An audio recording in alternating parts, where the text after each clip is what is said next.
Hello class seventh, हम ये lesson पढ़ रहे थे the cop and the anthem. ठीक है, और इसमें हम यहाँ पढ़ते पढ़ते आ गए थे। लेसन 4 है ये आपका। The at last we came to one of the quiet streets on the side of the city। कहता है आखिर में सोफी था वो क्या कहाँ गया, चुपचाप जो शहर की चुपचाप शांत गलियाँ थी उनमें आ गया था। ठीक है, he turned here and began to walk south toward Madison Square. वो वहाँ से मुड़ा और मेडिसन स्क्वायर की तरफ उसने चलना शुरू कर दिया। ही वॉज गोइंग होम, वो घर जा रहा था। Although home was only seat in A park. यद्यपि उसका घर था, पार्क में एक सीट था केवल, but at a very quite corner, परंतु एक बिल्कुल चुपचाप कोने में। सोफी स्टॉप, रुक जाता है। सोफी रुक जाता है। Here was his old childhood home, यहाँ उसका बचपन का अपना घर था। थ्रो वन विंडो, एक विंडो के अंदर से he could see A soft light shining, एक चमकती हुई सॉफ्ट सी जो लाइट थी, रोशनी थी, उसको देख रहा था वो। That had been his living room, ये उसका लिविंग रूम होता था। Where he had spend many happy peaceful moments, वहाँ जिसने यहाँ जहाँ उसने बहुत से शांतिपूर्ण और खुशी के क्षण बिताए थे। Sweet music came to Soapy's ears, एक मधुर संगीत सोपी के कानों में आ रहा था। And seemed to hold him there, और उसको पकड़े रखा उसने, उसको कानों उसके कानों को उसने पकड़े रखा। The moon was above peaceful and bright, आसमान में चांद था, वो ऊपर था, शांत था और चमकीला था।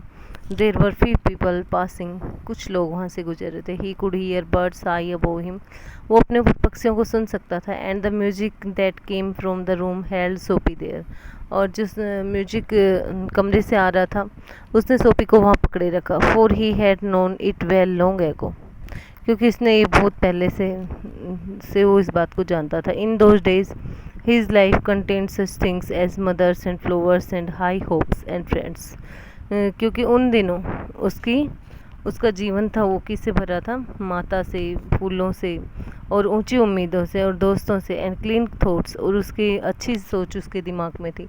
And flowers and high hopes, और फूल, यहाँ तक पढ़ लिया तुमने। Clean thoughts and clean clothes, और साफ कपड़े और साफ सोच थी उसके दिमाग के अंदर। There was a sudden and wonderful change in his soul, उसके दिमाग में एक अकस्माती बदलाव आता है, आत्मा के अंदर एक अद्भुत बदलाव आता है। ही सा with stick fear how he had fallen, उसको इतना डर महसूस होता है कि वो देख कितना गिर गया है नीचे।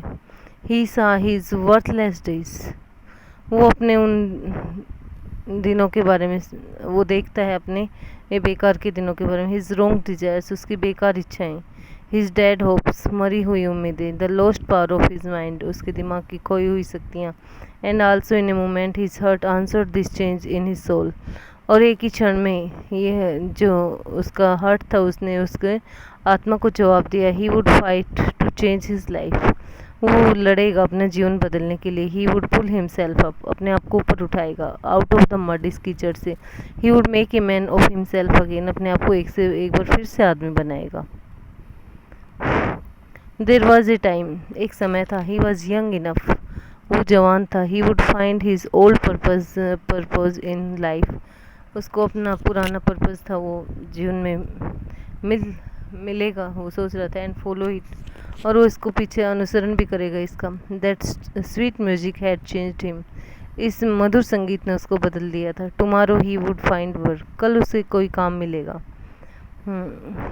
ए man had once offered him a job, एक आदमी ने एक बार उसको एक नौकरी दी थी। ही would find that man tomorrow, वो उसको कल ढूंढेगा उस आदमी को। He would be somebody in the world, कुछ इनकी उसका भी कोई होगा इस संसार में। ही वुड, हाँ वो करेगा, वो सोच रहा था। सोपी felt A hand on his arm, सोपी को अपने इनकी बाजू पर एक हाथ महसूस हुआ। He looked quickly around into the broad face of a cop, उसने जल्दी से देखा एक चौड़े चेहरे वाले आदमी को। What are you doing hanging around here, यहाँ तुम किस लिए घूम रहे हो? आस्क द कॉप, उसने सिपाही ने पूछा। नथिंग सेड सोपी, सोपी ने कहा कुछ नहीं। You think I believe that, said the cop, तुम सोचते हो मैं विश्वास कर लूँगा। Full of his new strength, Soapy began to argue, अपनी नई ताकत से भरे होने के बाद बाद सोपी ने आर्ग्यूमेंट करना शुरू कर दिया। And it is not wise to argue with in New York cop, और एक न्यूयॉर्क कोप से आर्ग्यूमेंट करना बुद्धिमानी नहीं होती। Come along said the cop, cop ने कहा मेरे साथ आओ। 3 months prison on Blackwell's island said the जज टू सोपी नेक्स्ट मॉर्निंग। अगली सुबह सोपी को जज ने कहा कि 3 महीने की सज़ा ब्लैकवेल आइलैंड के ऊपर। ओ हेनरी की लिखी हुई ये स्टोरी है आपकी। ठीक है, जब उसने वैसा चाहा तो वैसा नहीं मिला, अच्छा चाहा तो अच्छा नहीं मिला, और बुरा चाहा तो बुरा नहीं मिला। इनकी दोनों बारी उसके बाद एक विरोधाभास रहा इस कहानी के अंदर।